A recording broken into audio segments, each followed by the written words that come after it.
छत्रपुर स्थित जिला संस्कृति भवन परिसर में विविधा foundation for art and culture नवम वार्षिक उत्सव एवं स्वतंत्र प्रतिभा प्रदर्शनी कार्यक्रम मो प्रतिभा मो परिचय 2026 महासमारोह अनुष्ठित हो जाएगी।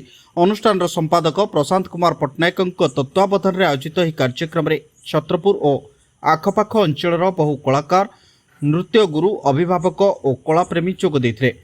संध्यार उद्यापनी समारोह में छत्रपुर विधायक कृष्णचंद्र नायक मुख्य अतिथि विशिष्ट लोकनृत्य गुरु जगदीश पाणिग्राही मुख्य वक्ता एवं Radhashyam foundation and charitable trust सभापति देवाशीष मिश्र सम्मानित अतिथि भाव में जोग देते। अतिथि माने पिलामानक मध्य लुकायित प्रतिभा को लोकलोचन को आनिबा सेमानकु उत्साहित करबा दिगरे विविधा फाउंडेशन एभली प्रयास को उच्च प्रशंसा करछन्ति।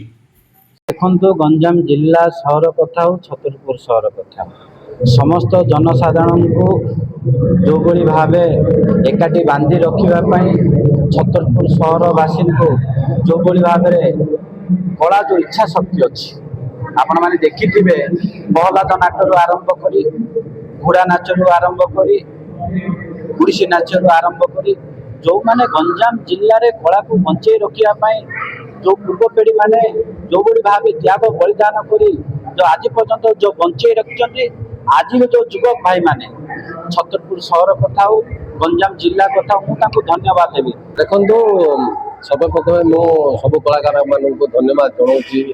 विविधा फाउंडेशन यही जो कार्यक्रम माध्यम जो लोकायत प्रतिभा मान को जो लोकलोचन को आने जो यही कार्यक्रम कर कार्यक्रम माध्यम केपरि लोकलोचन को सेमानकर प्रतिभा आसू आउ से आम छत्रपुर और गंजाम जिला और ओडिशा गर्व आनी दिंतु एति मु समस्त को शुभेच्छा जनाऊँ।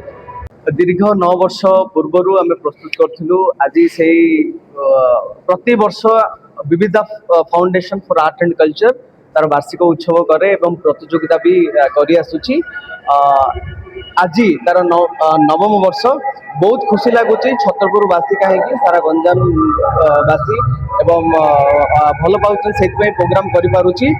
फाउंडेशन रो मूल लक्ष्य होची जे आम आखपाख छतरपुर बा गंजाम कलाकार मानू जो जो माने लुकायित प्रतिभा अच्छी प्रतिभा से आगु को आसो लुकायित प्रतिभा केमी देखई पारे बहुत खुशी लगुच सब अतिथि मैंने आसी आशीर्वाद कले बहुत खुशी कथा छतरपुर ब्लॉक सुंदरपुर माटीर कलाकार वर्षियान कलाकार स्वर्गत सीमांचल मंडल सारक स्मृति सम्मान आम ए वर्ष देलु। गंजाम छत्रपुर प्रशांत कुमार महाराणा रिपोर्ट तेज ओडिशा।